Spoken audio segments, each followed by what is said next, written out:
Bruno Lamoglia, boníssima tarde a todos que estão presentes também. A gente vai começar uma aula, um mini curso sobre vícios e compulsões do nosso dia a dia.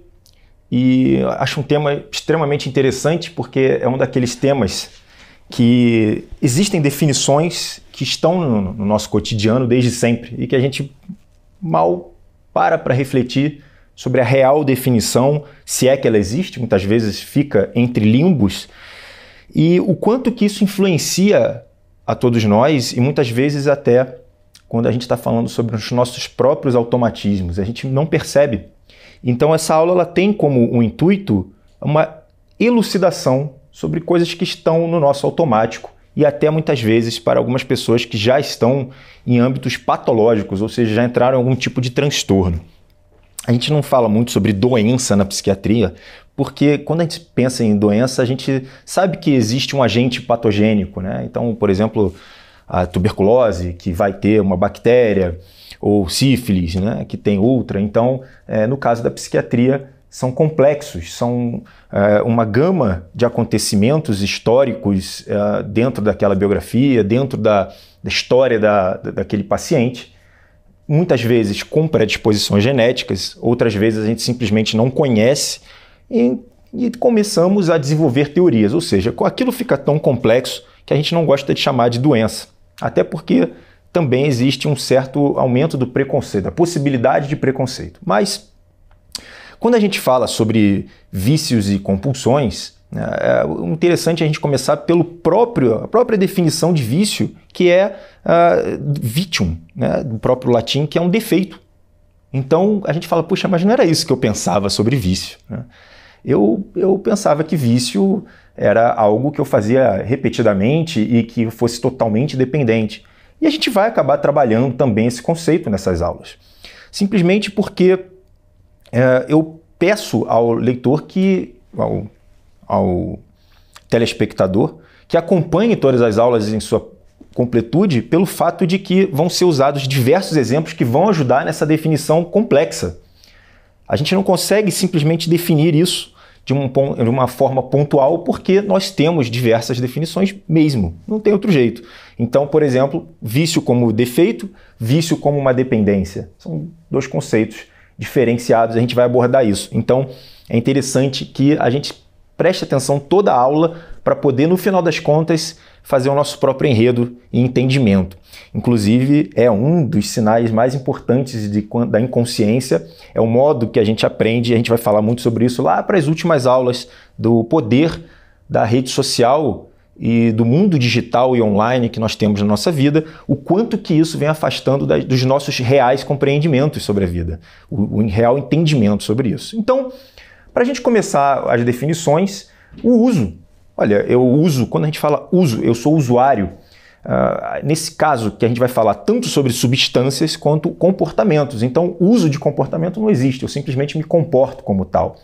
Mas nesse primeiro, a gente está falando sobre o uso sem prejuízos. Olha, eu uso café, eu uso tabaco, eu uso álcool, mas isso não me causa prejuízo aparente. Eu não perdi meu controle, é simplesmente apenas um leve uso. Então, deixa isso aí, a gente não vai nem abordar isso, simplesmente só para a gente poder fazer uma escala até a gente conseguir chegar nas matérias mais graves desse assunto. O segundo já seria um hábito. Olha, um hábito seria um comportamento repetitivo.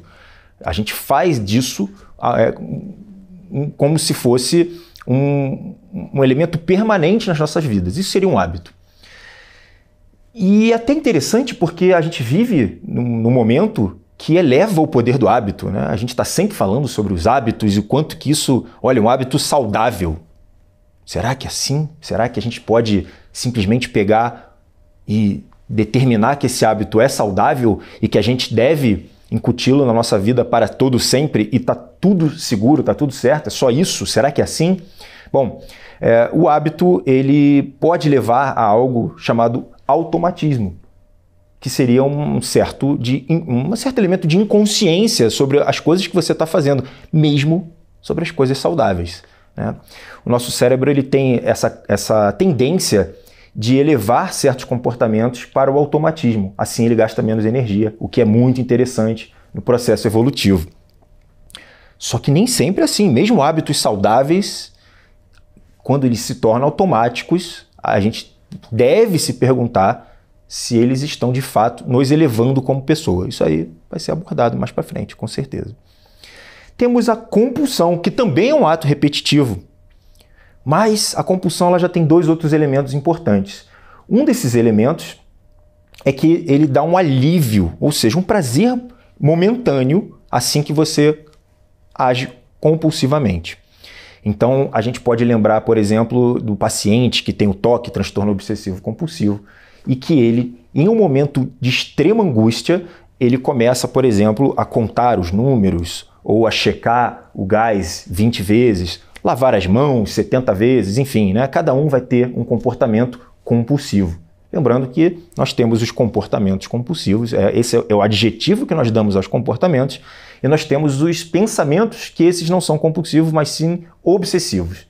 É praticamente a mesma coisa, se repete, não consegue se libertar daquele ciclo repetitivo, mas um é determinado para pensamentos obsessivos e o outro comportamentos compulsivos. E além desse prazer momentâneo, esse alívio momentâneo, a gente também usa o termo compulsivo de uma outra forma, que não seria a forma mais apropriada para a psiquiatria, mas quando a gente tem um ato impulsivo. Olha, eu tenho compulsão por compras. Eu não tenho controle, eu acabo comprando por compulsão, não é assim que a gente usa o termo? E isso está também mostrando que existe um elemento de impulsividade e descontrole. Então, nesse momento, a gente já está falando sobre a compulsão. O vício, como nós falamos, ele pode ser tanto usado como um defeito, ele pode ser usado como uma compulsão, ou seja, eu estou viciado, né? Então, o que isso quer dizer? Isso quer dizer que você repete os seus atos, que você está dependente desses atos ou do uso de alguma substância, né? Estou viciado.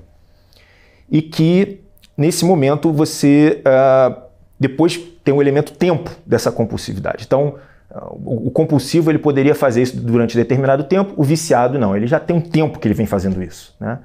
E quando a gente fala sobre isso, a gente já deve entender sobre o elemento de dependência. Quando a gente fala sobre dependência realmente a gente arremete à dependência principalmente química ou de algum comportamento que seja mais caracterizado, por exemplo, o dependente de jogos patológicos ou um dependente sexual, algo do gênero. Mas geralmente primeiro pensamento é químico. Eu sou dependente de tal droga ou tal substância. E a gente vai abordar isso na terceira aula, se eu não me engano. Então seriam todos esses elementos adjetivos para cada fase de um determinado comportamento. Dentro dessa dependência, essa sim é altamente caracterizada pela psiquiatria, a dependência química, ou simplesmente dependência, se a gente for elevar isso para outros patamares, ela necessita de 3 critérios diagnósticos para você determinar que é de fato um dependente. Entre elas estão a perda de controle. Então essa pessoa não tem controle sobre os seus atos. Olha, eu preciso beber álcool agora, eu não tenho mais controle sobre isso. A minha vontade, ela sobrepôs, o meu desejo, ela sobrepôs o meu controle. Ela precisa dizer que ela tem essa dependência, ou seja, ela simplesmente já se comporta como algo que ela não consegue viver sem. Aquela ali, ela já se identifica com esse elemento de dependência. Ela tem persistência nesse uso, então ela faz aquilo por um determinado prazo de tempo, ela vem trocando os seus momentos de prazer e desenvolvimento pessoal por aquele momento, por aquela droga. Então, para ela, pouco importa, as coisas vão deixando de importar na vida. Por exemplo, filhos, ou meu estudo, meu trabalho, minha profissão, os meus bons modos, enfim. Ela vai começando a substituir pelo uso daquela droga ou daquele comportamento. E uma outra caracterização é a tolerância. A tolerância é, assim, a curto modo, ela é a diminuição dos efeitos. Então, por exemplo, um viciado em cocaína ou em crack, e que na primeira dose ele tem um grandíssimo de um barato, e na segunda dose aquilo vem colhendo, e conforme o tempo for passando, aquela medicação, aquela droga, aquele comportamento não vai dar o mesmo sinal de prazer anteriormente. Então, você fez o fenômeno de tolerância nesse momento, né? Você simplesmente diminuiu o barato, o efeito que aquele indivíduo estava buscando. Você tem o fenômeno da fissura, ou os americanos chamam de craving, que é quando você retira aquele objeto, aquele elemento, a pessoa apresenta uma angústia muito grande, uma dor, um sofrimento, uma agitação, um desejo que era ainda maior do que antes. Isso gera um fenômeno que é baseado na ansiedade, na angústia e até no total desespero. A pessoa entra num estado de fissura ou craving. Muito bem. E por que fazemos isso? Por que acontece isso com o ser humano? A gente tem uma coisa chamada sistema de recompensa cerebral. Esse sistema de recompensa, ele sempre houve, ele sempre vai existir, sempre vai haver.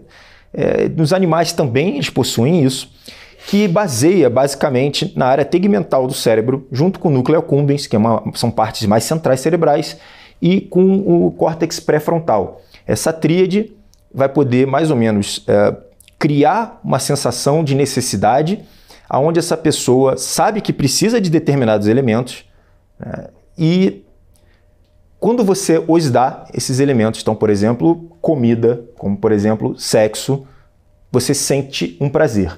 Esses prazeres, eles são a recompensa sobre algo que você fez que está ligado à sua sobrevivência. O elemento do córtex pré-frontal, ele seria como se fosse um mediador.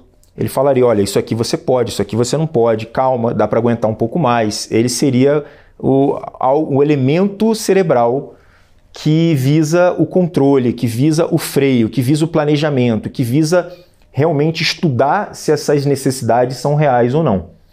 Só que no nosso cérebro, ele é repleto de neurotransmissores. Repleto de neurotransmissores. E para cada neurotransmissor e para cada droga do mundo, você tem receptores também diferenciados. Então, o número de receptores é ainda muito maior do que os próprios neurotransmissores.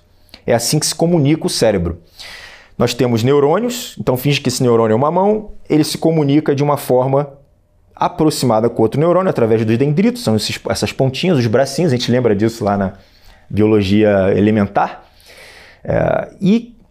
Só que o estímulo é elétrico e químico. Então, na pontinha de cada bracinho, cada dendritozinho desse neurônio, você tem vesículas contendo neurotransmissores. E o impulso elétrico faz com que essas substâncias passem para a sinapse, ou seja, fica entre um dendrito e outro, e que, preferencialmente, chegue lá do outro lado como uma forma de uma informação. Olha, um impulso elétrico, um pensamento, gera essa transmissão. Só que tudo pode dar errado. Você pode ter menos neurotransmissão dentro do seu neurônio, você pode ter uma enzima que destrua no meio do caminho, você pode recaptar esse próprio neurotransmissor e não chegar no outro lado da sinapse. Você pode chegar do outro lado da sinapse, mas atingir um receptor que esteja fraco. Você pode estar insuficiente nos seus neurotransmissores, nos seus contatos que ali estão. E, no final das contas, você não consegue atingir o objetivo final. Uma das coisas que o ser humano percebeu, o homem percebeu logo desde cedo, é que substâncias exógenas poderiam vir a também causar outros estímulos. Então nós temos receptores para canabidiol, né, para cannabis, nós temos receptores para o álcool, nós temos receptores para morfina, tanto é que elas têm efeito na gente. Se nós não tivéssemos receptores, não teríamos esses efeitos. Nós temos esses receptores. Então, um fenômeno da tolerância é que amanhã você toma essa droga e no dia seguinte você tem mais receptores. E essa droga se torna insuficiente. Você precisa cada vez mais atingir níveis concentrados dessa substância. O elemento da neurotransmissão principal entre esses neurônios, quando se trata sobre prazer, é a dopamina. E acontece coisas parecidas com a dopamina. Você tem descargas de dopamina nessas áreas, na área tegmental ventral, você tem a dopamina agindo no núcleo accumbens, isso faz com que você tenha o estímulo do prazer. Mas você também vai ter a própria degradação dessa dopamina sináptica e você vai ter a escassez dessa própria dopamina sináptica. E o que a gente vem entendendo, vem estudando, é que esse funcionamento do prazer, da dopamina, ele tem uma ligação direta com a sobrevivência. Então, toda vez que você atinge ato de sobrevivência, por exemplo, você transou, você vai ter esse prazer. Quando você estuda e tem prazer, olha que interessante isso. A gente começa a perceber que quando você adquire uma informação que vai te elevar na sobrevivência, que vai de alguma forma aumentar o seu valor na sociedade e que isso gera um prazer, você também retém isso melhor. Então, a área hipocampal da memória e a área do cortical, ela também se usufrui do prazer. O prazer ele é altamente ligado à nossa sobrevivência. Então isso é bem interessante que a gente entenda, porque a gente vai entender a relação do homem com o prazer. A gente funciona extremamente ligado a prazeres. E uma coisa interessante nesse momento, né, da comunicação entre neurônios é que esses prazeres eles também perdem o efeito, assim como uma droga qualquer. Então tudo que a gente vem fazendo e entra num processo de vício, de automatismos e de dependência, a gente também não vai experimentar as mesmas sensações. E a gente começa a se perguntar o quanto que isso é prejudicial. E os estudos mostram exatamente, eles apontam exatamente para esse caminho. Um ser humano que é altamente ligado a essas sensações, ele provavelmente está perdido na vida. E aí quando a gente começa a pensar sobre vício, dependência, compulsão, mas vamos chamar mais isso de vícios do propriamente ditos, aqueles hábitos que a gente vem buscando sensações, a gente percebe que os vícios e os defeitos eles estão na humanidade desde que o humano é humano. A gente percebe isso lá das escrituras sagradas, tanto da nossa civilização ocidental, quanto a gente percebe isso em outras civilizações. Então, um dos primeiros livros que a sociedade tem noção, né, que a gente tem conhecimento, é o Bhagavad Gita, uma escritura hindu, e que tem, acredita-se, por volta dos seus 5.000 anos. Antes disso tinham lá os sumérios, que também já falavam sobre esse ponto, mas o Bhagavad Gita é um trecho do Mahabharata, que o Mahabharata, não sei como se pronuncia, mas é um trecho que diz o seguinte: é uma batalha do Arjuna, que é um guerreiro, e ele já é um guerreiro muito bem iniciado, ele já tem bastante batalha lá na vida dele, e ele se depara com a cidade da sabedoria, Hastinapurna, enfim, e que essa cidade pertence aos familiares dele, e ele tem que batalhar, ele nega, ele fala, não quero, é minha família, eu não vou destruir minha família, isso é inconcebível, e aí vem uma representação de um deus mitológico, Krishna, ele vem, olha, eu sou Deus e eu vim aqui te convencer a entrar nessa batalha. E metaforicamente, isso é uma analogia aos nossos próprios defeitos. Exatamente aos nossos próprios defeitos. Então, cada parente dele seria basicamente algo relacionado a um vício dele, um defeito, uma inclinação negativa de Arjuna. E que é representado por familiares exatamente por ser altamente próximo a ele. Então, nesse momento ele fala, olha, eu estou diante de um combate de coisas próximas a mim e que ele pensa em desistir. Por que ele pensaria em desistir? Porque existe uma dor nessa batalha. Isso aponta que o ser humano é extremamente inclinado para o vício. A gente é extremamente inclinado para esses prazeres que são pontuais, efêmeros, que a gente sabe que não nos leva a nada. A gente já sabe disso. Disse, por exemplo, que você começa, por exemplo, a comer um sorvete, por exemplo, uma coisa que te deu uma satisfação pessoal muito grande. No segundo sorvete, já não é igual ao primeiro. No quarto sorvete, você fala, pelo amor de Deus, ainda é sorvete, mas eu não quero.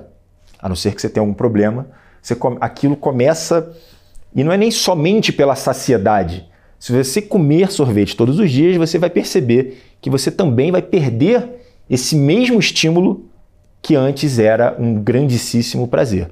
Então a gente começa a olhar para o mundo e olhar, perfeito, então a resposta das nossas vidas não está nesses prazeres pontuais, explosivos, que são altamente temporais. Então a gente vê isso lá desde os Sumérios, passando por Bhagavad Gita na Índia.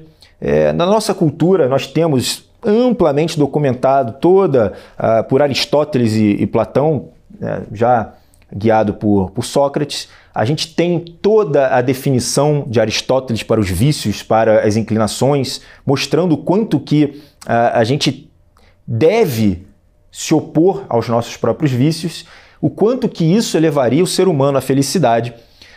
Sêneca, que seria um filósofo estoico, ele fala muito isso, olha... Aliás, a filosofia estoica ela se opõe aos vícios de uma forma muito ampla, muito clara. Talvez seja a grande filosofia do sobrepor ao vício seriam os estoicos, né? E o Sêneca ele falava exatamente isso. Um bêbado, por exemplo, que seria um vício do álcool, ou já seguindo a linha da gula, o Sêneca falava um bêbado ele é igual a um louco, né? É muito difícil diferenciar um bêbado de um louco. Esse homem ele não é desprovido, ele é desprovido da sua própria razão, ele é desprovido do seu próprio controle. Então, Aristóteles, Sêneca, o Epiteto, todos eles falavam, a gente precisa ter um domínio sobre esses impulsos, sobre esses desejos, que vão sim trazer uma certa, muito pontual satisfação, muito efêmera satisfação, e que essa satisfação a gente já sabe, a gente já viu que ela vai diminuindo com o tempo. Então tem uma definição que eu acho muito interessante, que a virtude se opõe ao vício. E nesse momento a gente fala, olha, a virtude ela é uma pessoa que teria, no caso, uma expressão de um prazer que ela estava sentindo e ela consegue controlar esse prazer e assim isso gera um certo sofrimento para ela, porque ela realmente reprime esse prazer, isso gera sofrimento, mas ela consegue ver um prazer no longo prazo, algo que seria atemporal, uma construção mais longa, mais distante, ainda é prazer. Mas é um outro tipo de prazer, é outro mecanismo, é um prazer mais humano. Então o virtuoso ele consegue restringir o seu prazer, mesmo passando por esse sofrimento, mesmo fazendo um pouco esse ato de repressão a si próprio, porque ele está vendo algo além. Já o viciado é exatamente ao contrário. Ele tem um pouco de dor na vida e aí ele busca esse alívio no prazer. Exatamente ao contrário. O que ele não consegue ver algo no longo prazo, ele simplesmente vê o curto prazo. O apóstolo Paulo, ele tem uma palavra muito simples, ele falava, controle-se. Né? Então, para que ele fala isso? Controle-se. Por que você não poderia deixar que os seus vícios te dominem? E aí eu lembro também uma metáfora que o Platão, um símbolo que o Platão usava muito, que é uma carruagem, uma biga, com 2 cavalos e um guia, o cocheiro. E ele falava que os cavalos seriam as emoções, os instintos, né, a parte mais baixa do ser humano, a força mais primitiva do ser humano, e que os pensamentos seriam as rédeas ou a forma de controlar. Então, lembrando que rédea não pode estar nem tão frouxa e nem tão apertada. Né? O apertado seria o neurótico, o frouxo seria o relaxado. E ele mesmo seria o espírito, né? Seria a mente mais avançada do ser humano, né? Não só agora o pensamento racional, mas a mente mais avançada. A biga seria o corpo humano e todo o conjunto seria o ser. Né? Então, basicamente, a analogia mais parecida seria essa.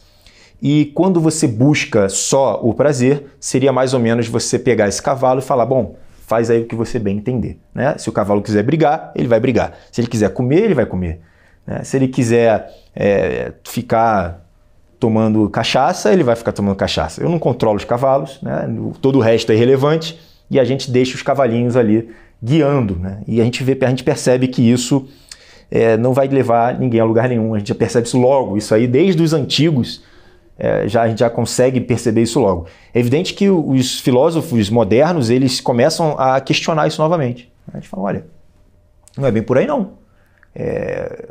Eu percebi que depois de muita repressão, né, aquela repressão vitoriana, eu percebi que não, que eu acho que eu tenho que mesmo que deixar meus cavalos soltos e que se eles não fizerem o que eles bem entenderem, por exemplo, como Freud explicava, né, sobre se eles não tiverem pleno gozo, eles vão criar neuroses, ou seja, colocou um prazer pontual acima do controle geral. Isso também, Nietzsche é um que fala da vontade de potência, que aquela potência do prazer, da vontade de viver, ela seria oriunda totalmente desses próprios prazeres sociais, dos próprios prazeres da colocação do ser humano nesse mundo, né? E não mais de prazeres de contenção, de repressão, de elevação, de controle, como o apóstolo Paulo fala, né? Então, deixaria as coisas mais livres. E a gente vê um momento da nossa sociedade em um conflito entre esses pensamentos, essas linhas de pensamentos. Olha, e aí, repressão, não é? A psicologia já fala, olha, a psicologia mesmo se divide, não é bem por aqui. Hoje, por exemplo, com o advento da cognitivo-comportamental, a gente vê que é muito baseado nos estoicos, nos estoicismos, né? O pensamento sobrepondo as emoções. Já a psicanálise não, é sobre a liberação desses impulsos instintivos, com também a necessidade de você conseguir conjugá-los, mas de uma forma um pouco mais cadenciada, né? Sem que isso vá gerar uma repressão profunda. E a gente sempre teve relação com substâncias, a gente sempre buscou esse prazer, sempre, desde o início dos tempos. Um exemplo disso, por exemplo, os povos indígenas que têm uma relação profunda com o tabaco, com os fumos em si. Os europeus com o álcool, com a fermentação do álcool, os europeus e todo o Oriente Médio. A gente vê a papoula, que foi amplamente usada no século XIX e que elevou a humanidade para um novo debate, né? Porque a papoula, ela vai gerar os opiáceos, os opioides, né? E a gente já começa a pensar, opa, aquilo ali não é tabaco, aquilo ali não é álcool, né, que amanhã a pessoa recupera. A gente estava diante de uma droga extremamente poderosa, que inicialmente foi usada para conter a dor. Nós temos receptores opiáceos, né? E que logo em seguida as pessoas falam, olha, é verdade, aquilo ali me afastou da dor, mas me gerou prazer. E aí a gente fala assim, será que a gente pode fazer isso? Já que a gente está tendo um prazer numa droga natural, será que a gente poderia vir a fazer isso? E aí entra no debate ético, e aquela época, em 1800 e tal, definitivamente o mundo se vê usando o ópio e os derivados do ópio em uma eterna briga, porque não se sabia ainda sobre os poderes de dependência desse ópio. A gente vê um efeito muito forte, as pessoas indo para como se fosse um outro patamar, uma outra situação, uma outra experimentação de consciência humana que gera um prazer absurdo a ponto de alguém falar, mas isso aqui é muito melhor do que a própria vida. Por quê? Essas pessoas, de uma certa forma, estavam buscando um tipo de alteração da mente. E é exatamente o que o ser humano busca desde os primórdios do tempo. Não se sabe quando que se inicia o uso das plantas, não se sabe quando que os xamãs começaram a usar as drogas, por exemplo, enteógenas, os psicodélicos, com o intuito de atingir camadas espirituais. Ninguém sabe quando começou isso, nem como começou isso.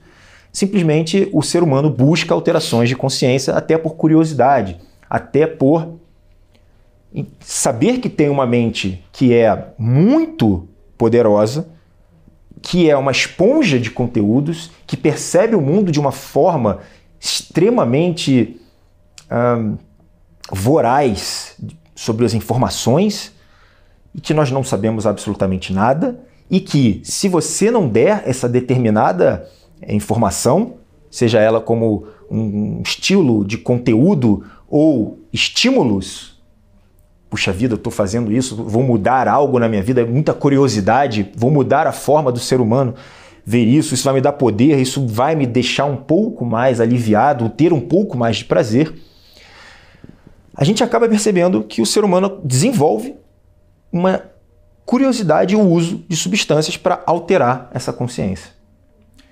E isso sempre aconteceu e provavelmente sempre vai acontecer. E nesse momento a gente começa a criar uma dependência daquele ser humano mais imediatista, que é ele busca aquela sensação mais forte, o poder mais forte. Só que não importa qual é a droga, não importa qual é a atitude, a vida não chega nesse patamar. A não ser que você esteja falando de uma outra coisa, por exemplo, enfim, olha, eu consegui chegar nas últimas camadas do desenvolvimento pessoal. Se você não estiver falando somente sobre isso, que ainda assim não é sobre essa sensação, você não chega nessa sensação crônica, porque ela não existe. O fenômeno da dependência e da tolerância leva exatamente para a perda dessas sensações. E você volta para o estado zero ou até pior. Agora sem a sensação e num estado de fissura ou num estado de tédio ainda muito maior. Então, mesmo com o uso de drogas como a papoula, né, o ópio, logo em seguida começa-se um lobby contra isso. A gente começa a perceber que isso leva à deterioração humana. E as outras drogas um pouco menos, mas também leva. Também leva.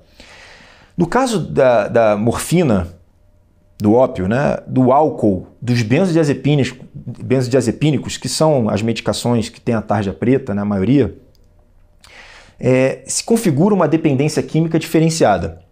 É uma dependência química real, biológica. Por que eu digo real? Outras drogas não têm esse fator tão proeminente. Se você pega um viciado em álcool, viciado de verdade, né, 2, 3 litros de destilado por dia, se você pega um viciado em morfina, se você pega um viciado em benzodiazepínico em altas doses, crônico, você não pode simplesmente tirar a medicação dele, porque isso poderia vir a custar a própria vida. Ele poderia entrar em um estado de delírio, um estado chama de delirium, né?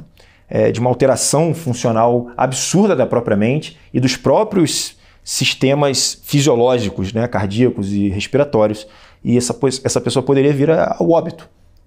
Diferentemente, na maior parte das outras drogas sintéticas, por exemplo, a cocaína, o MDMA, né, o LSD, até a própria maconha não sendo sintética, mas essas outras medicações ou drogas, elas poderiam vir a trazer um estado de dependência, mas não seria dependência real. Você poderia vir a tirar essa substância da pessoa, ela pode vir a fazer a fissura ou craving, mas ela não vai morrer daquilo. É diferente, os mecanismos são diferentes, biologicamente falando. Então não configura a dependência química propriamente dita, isso é um termo bem da psiquiatria, né? Ela vai sofrer. Um viciado em crack, ele não morre, mas ele vai sofrer muito. Ele vai sofrer muito, em um estado de fissura. O que também é totalmente diferente do assunto que sempre me perguntam, praticamente recebo isso uma vez por dia, se antidepressivos, por exemplo, ou medicamentos poderiam vir a trazer uma dependência. E esse termo seria errado, se você parar para pensar. Você poderia dizer que uma pessoa com diabetes ou hipertensa é dependente da medicação? O termo não seria adequado. Ela pode até ser dependente de uma outra forma, mas não é como dependente químico. Ela simplesmente poderia, do próprio controle dela, parar a medicação no dia seguinte. Ela não teria uma dependência psicológica daquilo. Ela não teria o sistema de identidade daquilo, provavelmente. Ela poderia parar. Ela provavelmente, se ela fizer isso, ela vai morrer, mas não por dependência, mas sim por uma falta dela, uma falta fisiológica dela. Então já configura um outro patamar, assim como a própria depressão. É claro que nós temos pessoas que usam, por exemplo, o antidepressivo de uma outra forma, para aumentar o seu humor, para melhorar o seu humor, para ter mais expressão social, A gente sabe que tem estudos que apontam exatamente para isso. Seria o advento da psiquiatria cosmética, vamos dizer assim. A psiquiatria cosmética. Pessoas que elas não têm doença. Elas estão num limbo de sofrimento que poderia ser caracterizado por um sofrimento natural, humano. Olha, Bruno, eu realmente eu não sou muito popular na escola, eu não tenho uma expressão social legal, eu não passo uma boa confiança, né? Então a pessoa vai tomar antidepressivo, aumenta o seu limiar de frustração na vida, aumenta um pouco mais, não se sabe muito bem porquê, mas ela aumenta a expansividade e dominância social. Isso aí já é oriundo do neurotransmissor da serotonina, que hoje é conhecido como um elemento da expressão social. Essa pessoa, ela poderia vir a ser um viciado, mas já não seria também químico, seria um viciado no bem-estar e nos ganhos pessoais que essa pessoa consegue através do antidepressivo. E aí nós temos então o viciado propriamente dito, né?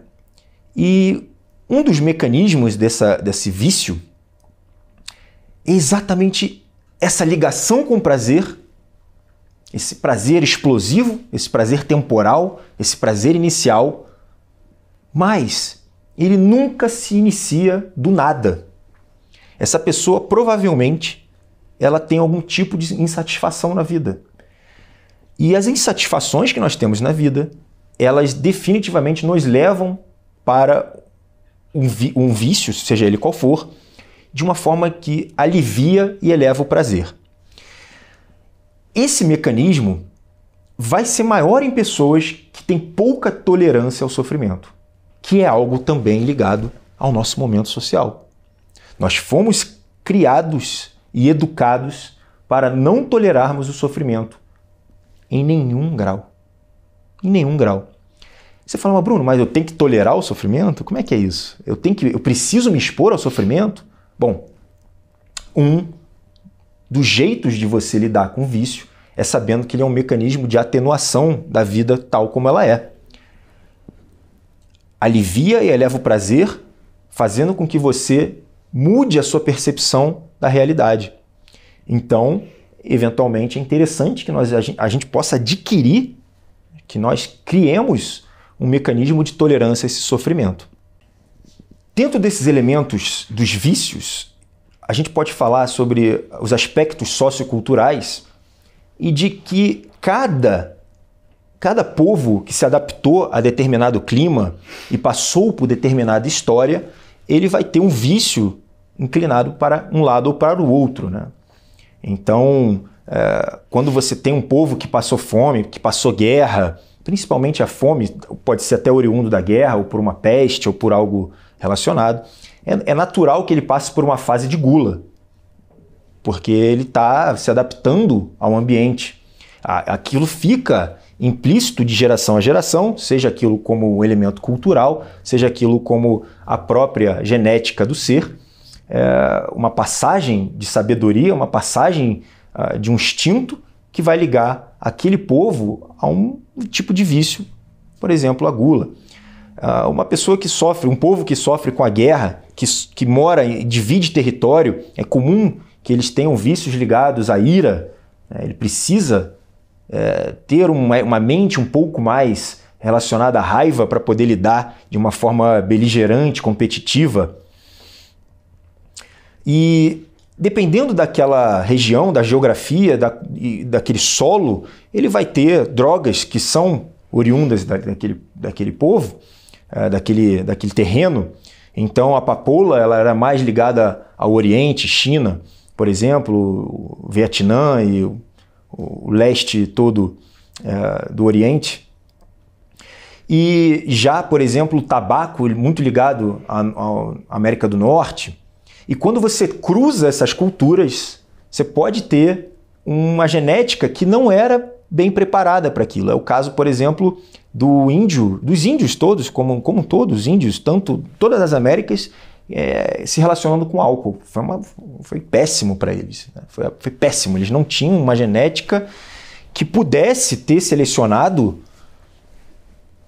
os bem preparados para lidar com álcool. Assim como o branco, quando começa com a vida do fumo, também mostra um elemento de adicção aumentada para o tabaco. E isso acontece com praticamente todos os povos, com a globalização, que vão ali trocando, quando eu digo globalização, sobre essas viagens globais do homem.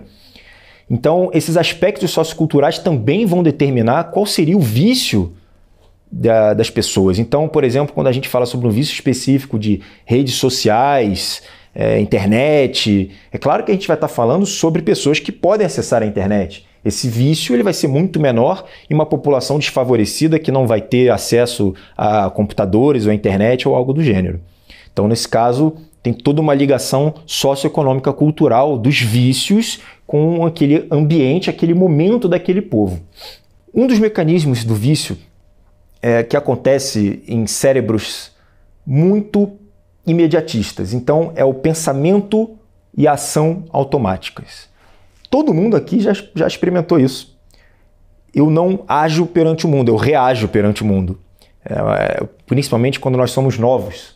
Então, a criança que ainda não tem determinado controle sobre as emoções, que ainda não consegue ver o prazer de mais longo prazo, ela também tem um sistema de ação e reação, né, de reagir aos elementos que foram acontecidos de uma forma muito rápida, muito automática, sendo que ela não consegue ampliar o evento até o momento da reação comportamental dela. Então, ela está suscetível ao evento, já gera uma emoção, ela não consegue colocar um pensamento racional, até porque o córtex pré-frontal, vocês lembram que estava envolvido na área, no sistema de recompensa cerebral, ele ainda não está desenvolvido plenamente até os 21 anos. E a gente precisa dele para conseguir entender essa história toda. Antes disso, não é que seja impossível de você fazer, mas é muito mais difícil.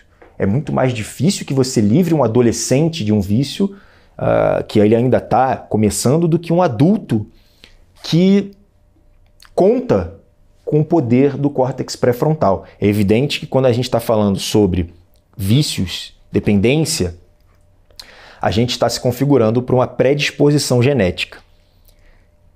A predisposição genética, ela não é determinante. Isso é importante que a gente entenda, porque até pouco tempo atrás nós falávamos sobre a determinação genética. Isso queria dizer o seguinte: olha, você veio com essa genética, meu filho, acabou. Tua vida está pautada nisso aí, não tem o que você fazer, não vai fazer absolutamente nada. A medicina, ela veio nos últimos anos migrando muito para esse lado. Olha, a gente conhece. Eu tenho aqui teu código, eu conheço a tua genética. Você tem o código, meu filho, já era. Não adianta você lutar. Era assim que a gente pensava há pouco tempo atrás. Não antigamente, há pouco tempo atrás. Só que a predisposição genética não é determinante. A gente começa a descobrir algo chamado epigenética, que é a porção do gene que tem um alelo que pode ser ativo ou inativo. Então a gente descobre essa genética.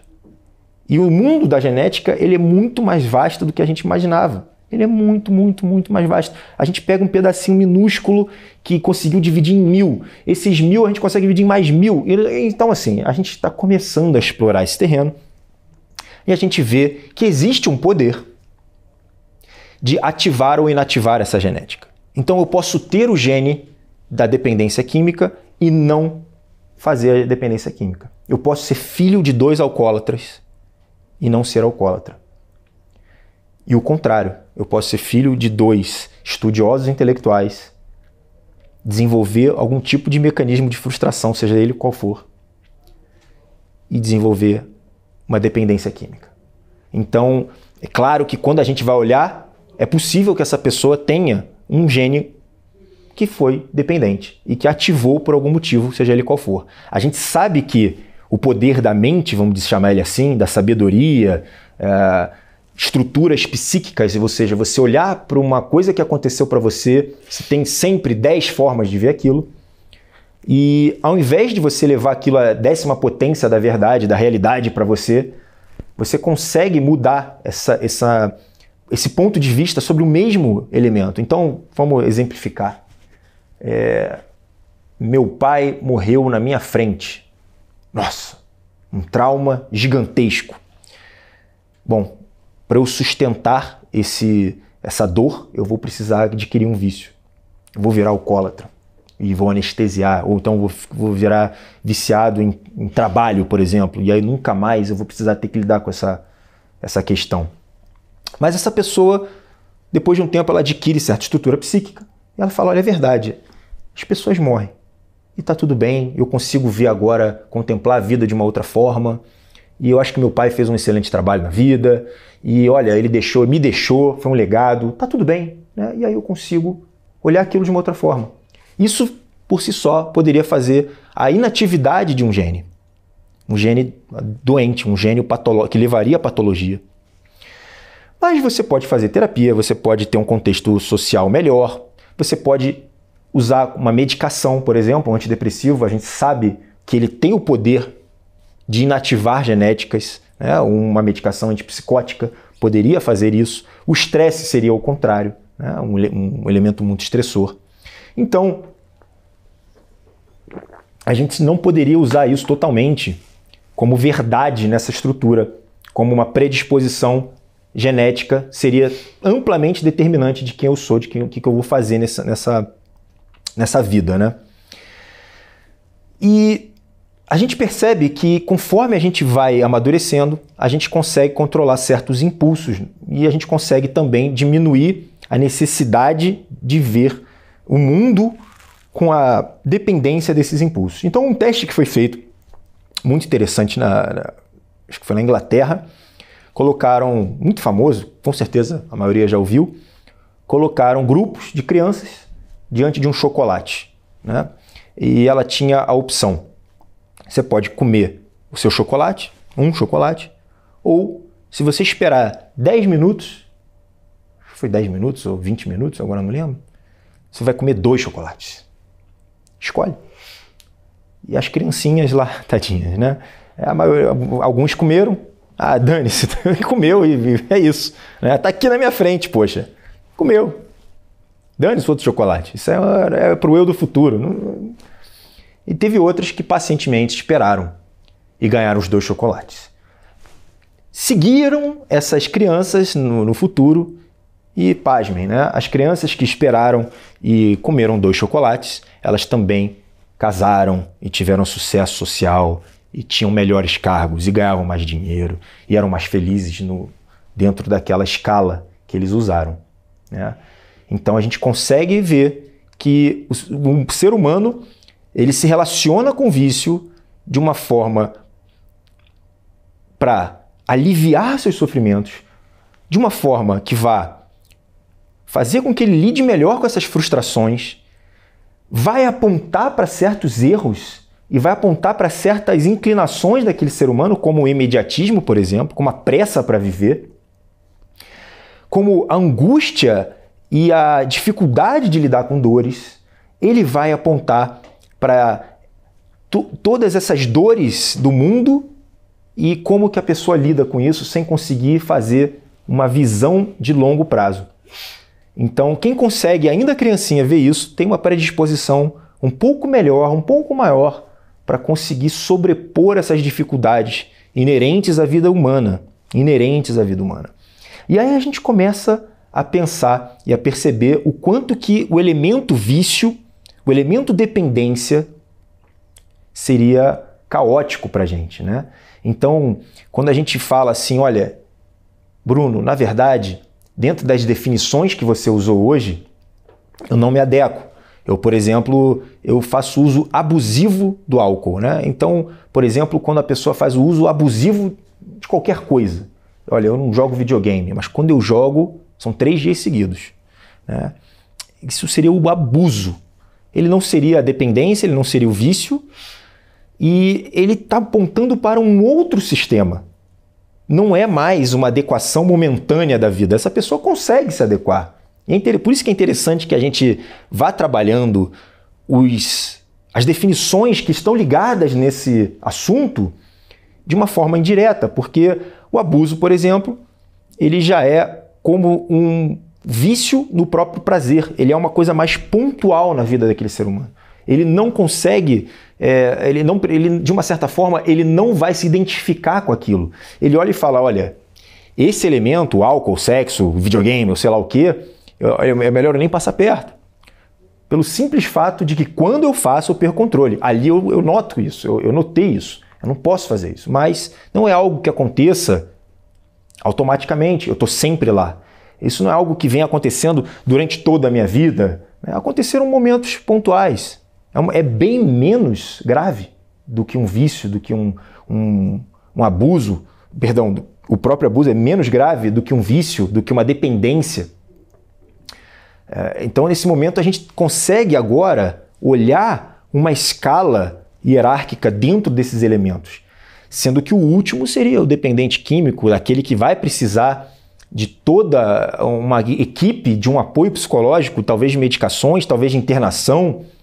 Ele é uma pessoa que já colocou muito tempo, muita energia no vício dele, é uma pessoa que se desvirtuou do caminho que ele tinha prazer, do caminho que ele via sentido, ele se desvirtuou do que é importante na vida. Né? E eu lembro nesse momento de um estudo que fizeram, um teste, perdão, que fizeram nos anos 70, que foi sensacional. Sensacional. Pegaram ratinhos e colocaram eletrodos exatamente naquelas áreas que eu falei dos prazeres, né?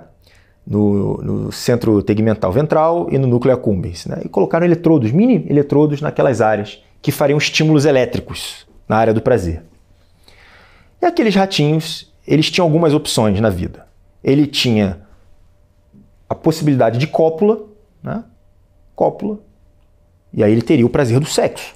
E, evidentemente, conseguiria manter a sua espécie. Teria crias. Muito bem. Aqui ele teria as melhores comidas, as mais fartas comidas, as que mais geram prazer.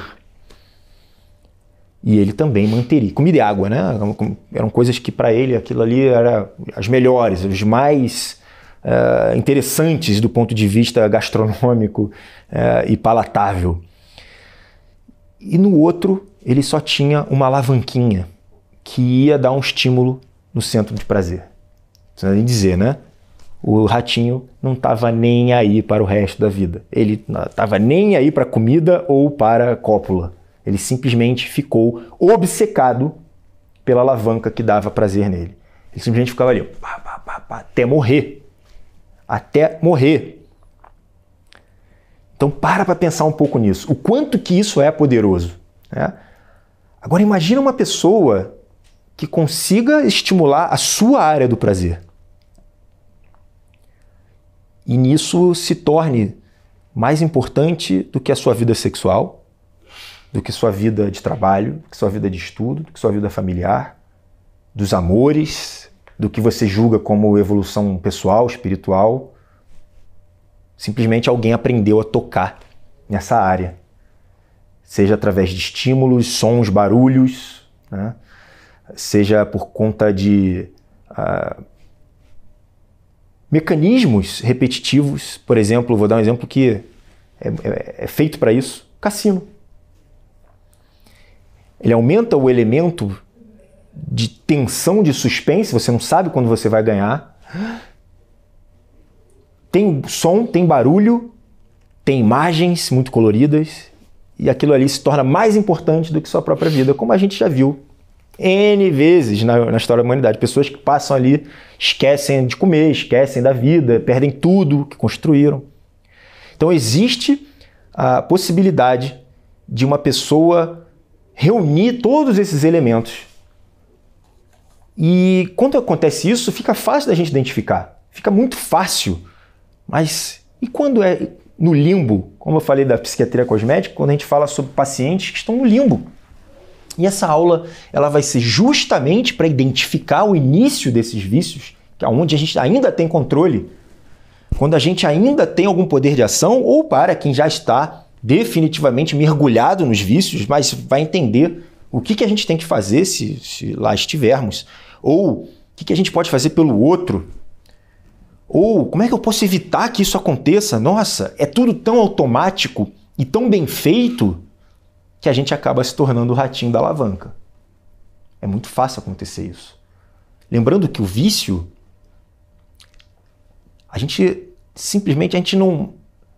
não os evita de uma forma aberta, clara. A gente, ao contrário, a gente conta com eles, a gente sabe que eles vão aparecer. Todo mundo tem, todo mundo vai ter algum tipo de vício. Claro que, dentre as formas que eu falei, às vezes é só um pouquinho, às vezes ele está disfarçado, travestido de bons hábitos.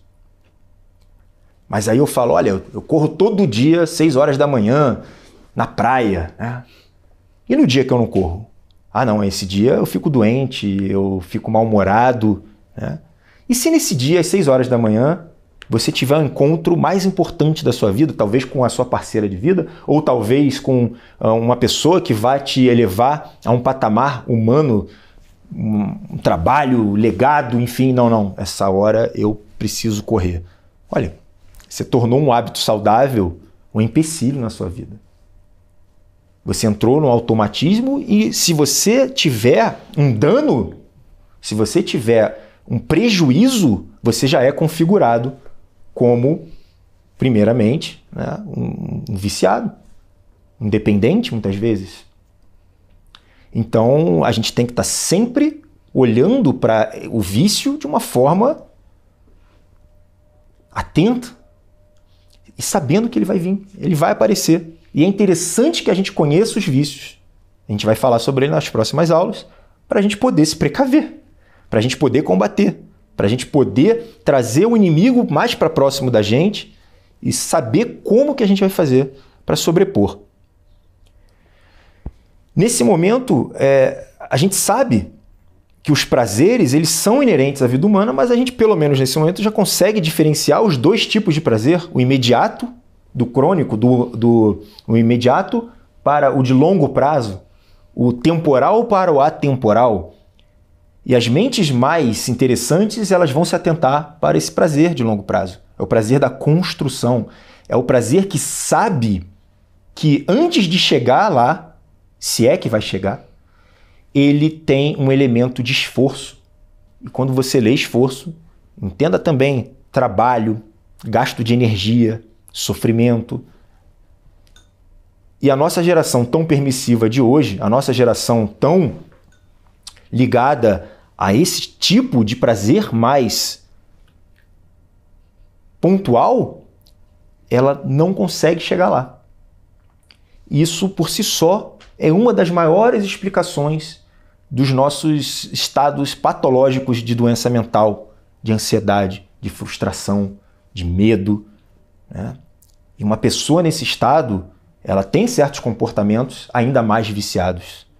Para Platão, ele diria, com certeza, que se você não estiver atento a esses elementos externos e internos, você está cavando ainda mais o seu buraquinho na caverna.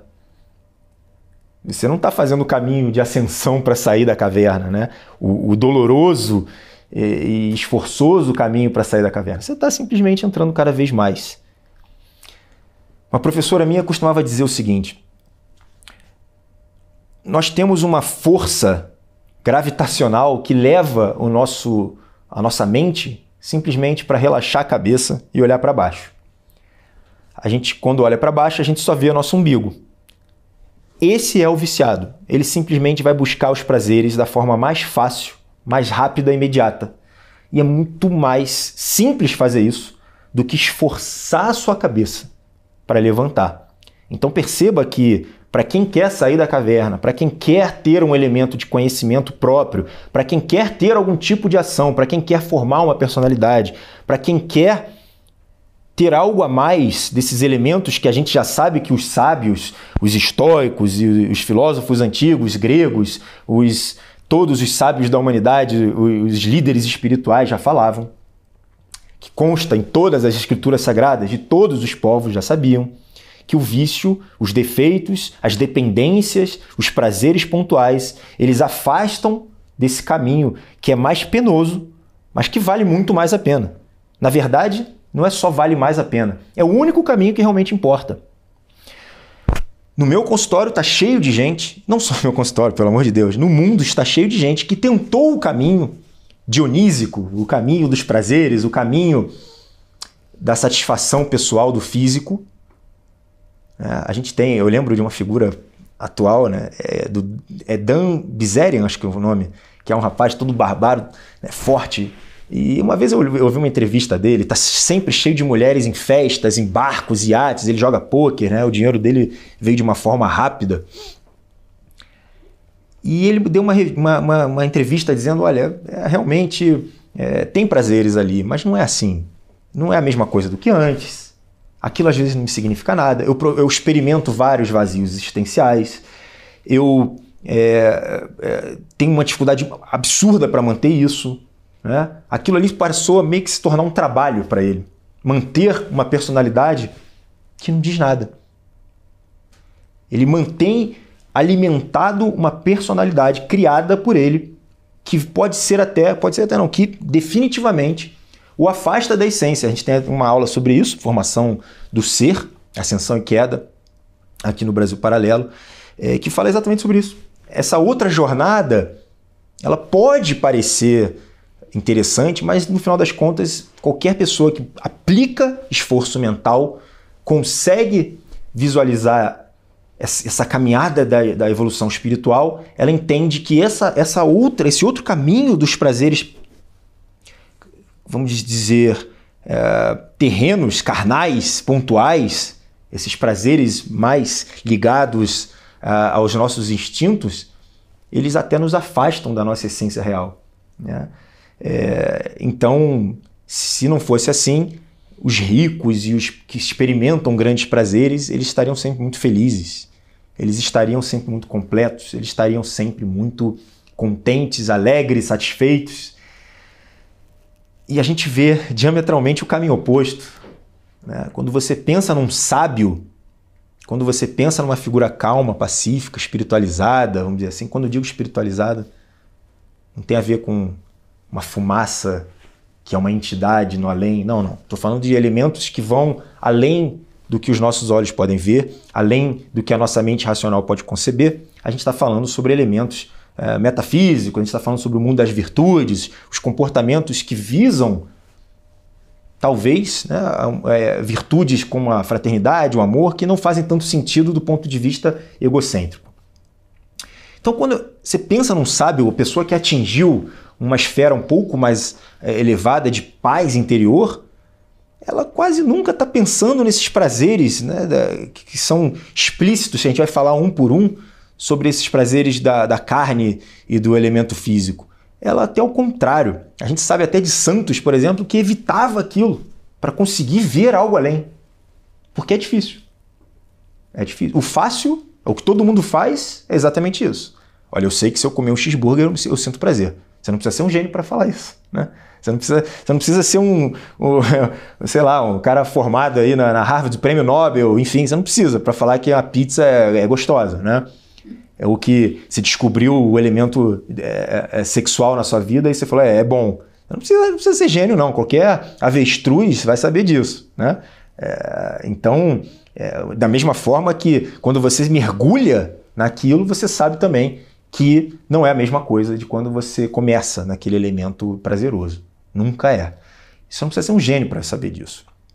Então é interessante que a gente entenda os vícios como elementos, primeiro, ligados lá embaixo ao funcionamento cerebral e desse elemento que veio estabelecendo, ou seja, tem um sobrevivencialismo humano, é o que nos manteve vivo, foi através disso aí. A gente não pode simplesmente ignorar esse elemento. O vício ele está lá, com certeza. O prazer, esse elemento do prazer e do sofrimento, o quanto que nós temos gratificação por estarmos vivos, mas há um determinado momento que a gente vai lapidando os nossos vícios, a gente vai eliminando certos defeitos, a gente vai diminuindo as dependências e vai começando a adquirir um novo olhar para o mundo. Isso é um processo doloroso, é um processo difícil, é um processo trabalhoso, muitas vezes leva uma vida, né? Às vezes a gente não chega totalmente, mas a gente não pode falar sobre vício e sobre esses defeitos e sobre as dependências somente no limiar físico. Seria um determinismo, um reducionismo muito grande, né? Então, um outro exemplo que eu gosto de dar, um amigo meu usou esse exemplo e eu acabo usando. Um anão, ele nunca vai jogar na NBA. né? Ele nunca vai jogar NBA. Ele tem uma limitação física. Mas isso não quer dizer que ele não possa jogar basquete muito bem, ele não pode melhorar as suas habilidades do basquete muito bem. Tem gente que tem, por exemplo, uma aptidão para música que chega a ser irritante, né? Escuta uma música um dia, lê aquela música, sai tocando. Essa pessoa provavelmente ela vai conseguir atingir patamares muito mais altos. Mas tem gente que é completamente boçal e idiota na música. Não consegue ler, aquilo não faz sentido algum para a pessoa, nem mesmo para apreciar. Essa pessoa, não é que ela está proibida de fazer música, ela vai fazer e ela pode melhorar, mas ela tem uma certa restrição.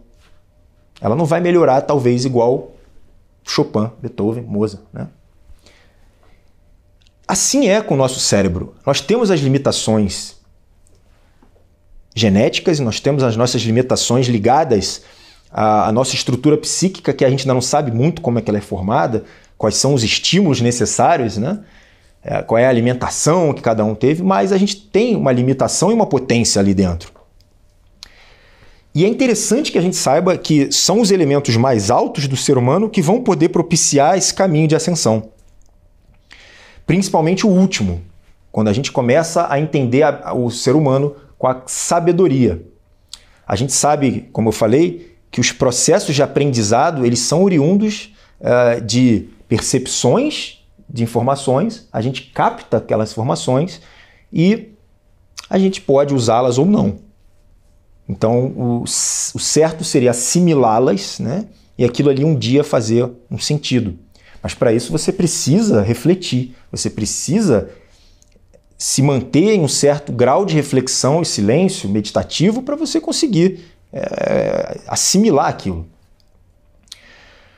Quando nós estamos falando sobre bombardeamento de informações, pressa, bombardeado desses prazeres, é evidente que a gente vai ter uma mente que treme, é uma mente que não consegue ter um caminho do ponto A ao ponto B, um movimento amplo da mente. Ela treme, ela faz movimentos pequenos e praticamente disfuncionais. Para isso, ela vai ter que entender o mundo, ela vai ter que olhar para esse mundo, assimilar os ensinamentos de uma forma muito mais cadenciada, olhar para si próprio, apontar esses vícios e fazer com que ela se desenvolva em um caminho mais alto, sem tanto ligação com esses prazeres e o seu próprio sofrimento. Então, na próxima aula a gente vai falar sobre alguns mecanismos que estão ligados sobre esse aspecto, como que a psicologia vê isso de uma forma um pouco mais profunda do que a gente está falando desse mecanismo só cerebral. Perfeito? Então vamos à próxima. Então vamos abrir a perguntas. Vamos lá? Tu falou durante a aula sobre o caso de uma pessoa que mudou a forma de ver a morte, né, desse exemplo, e que com isso conseguiu superar um determinado trauma que estava marcando a vida dela. A forma de pensar, então, ela tem uma importância na patologia. Perfeito, sem a menor sombra de dúvida, né? Um dos elementos mais importantes que o ser humano deve fazer vai ter que ser esse enfrentamento com o elemento da morte, a finitude da vida como a gente conhece. Quando isso acontece, a gente acaba eliminando um vício do ser humano que é achar que é imortal. Ele pode até acreditar na imortalidade da consciência, seria um outro tipo de pensamento, mas do elemento que a gente consegue tocar, a gente vai morrer, a gente sabe, né, da nossa finitude. Isso gera como se fossem vícios, inclinações de, por exemplo, a intemperança, uns defeitos que vão ligar a pessoa a achar que está permanente no planeta, que tem todo o tempo do mundo e começar a ter atitudes e atos completamente desligados da real missão, da real possibilidade de exercer alguma ação nesse mundo. Então, quando a pessoa cria esses sistemas que se tornam muito arraigados e muito profundos, se tornam até parece que se torna até a identidade daquela pessoa. A gente vai falar exatamente na aula 2 sobre essa criação dessa personalidade. Ela tem o que a gente chama de esquemas. São pensamentos entruncados, enviesados, e que levam a pessoa a achar que conhece sobre ela e sobre o mundo. E isso pode vir a gerar um adoecimento. E quando ela começa a ampliar a razão dela, é um dos primeiros passos lá embaixo, ela começa a ampliar também o rol de crenças sobre ela e sobre o mundo. Então, a gente usa o seguinte exemplo. Você acena para uma pessoa na rua, que você não vê há muito tempo, e a pessoa não acena de volta. Então, o que você pensa? Tem gente que já senta e chora, né? A pessoa me odeia e por aí vai. Porque o pensamento dela naquele momento é de colocar o ego dela no meio de um julgamento. E quando ela começa a falar, olha, peraí, deixa eu pensar, antes de eu criar essa emoção, eu tenho milissegundos. Antes de entrar no sistema límbico, no sistema cortical, a gente pensa, olha, peraí, essa pessoa pode não ter me visto, ela é míope, ela pode ter um dia ruim, alguém pode ter morrido, aquela pessoa pode não cumprimentar acenando, de repente aquela pessoa, eu não sei, são tantas as possibilidades que já me dão margem para falar, bom, então eu não vou criar uma emoção, muito menos uma emoção negativa, muito menos emoção negativa. Então quando você começa a ampliar o rol dos pensamentos, é evidente que nesse momento você também começa a diminuir a possibilidade de criar emoções negativas. E se você não cria essas emoções negativas, também diminui a possibilidade de você criar mecanismos de adaptação a essas dores. De, por exemplo, um vício, por exemplo, um elemento que visa atenuar essa dor, né? Essa pergunta, na verdade, ela deriva em outra. Porque eu imagino que essa questão da forma de pensar se dê através da linguagem. Através da dominação da linguagem, eu consigo ter a dominação do prazer? É um pouco delicado também. Com certeza. Mas, assim, me pareceu que esse encadeamento é possível, assim. Bom, quando a gente está falando da linguagem, ela vai ser uma facilidade da expressão do ser. Então, uma pessoa que consegue captar do mundo, assimilar esses dados, ligar esses dados, fazer com que esses dados tenham sentido, transmitir para outrem, conseguir mostrar para o mundo as suas necessidades, os seus prazeres, o que é bom, o que não é, como se impõe, como não se impõe. Ele consegue até encantar pessoas. Isso definitivamente é uma excelente ferramenta. No entanto, não deixa de expressar o que aquele ser, mesmo calado, mesmo quieto, poderia vir a estar sentindo. Então a pessoa, mesmo sem nenhum tipo de linguagem, sem nenhum tipo de expressão verbal ou até mesmo indicativo nas suas neurolinguísticas, ela ainda assim continua sentindo o prazer e a dor. Então ela pode perpetuar os seus vícios, ela poderia manter mesmo desconectado de uma linguagem. É claro que esse vício, como a gente vai ver ainda, ele pode ser sobre qualquer assunto. Ele pode ser sobre absolutamente qualquer comportamento, hábito, estímulo, droga e por aí vai, né?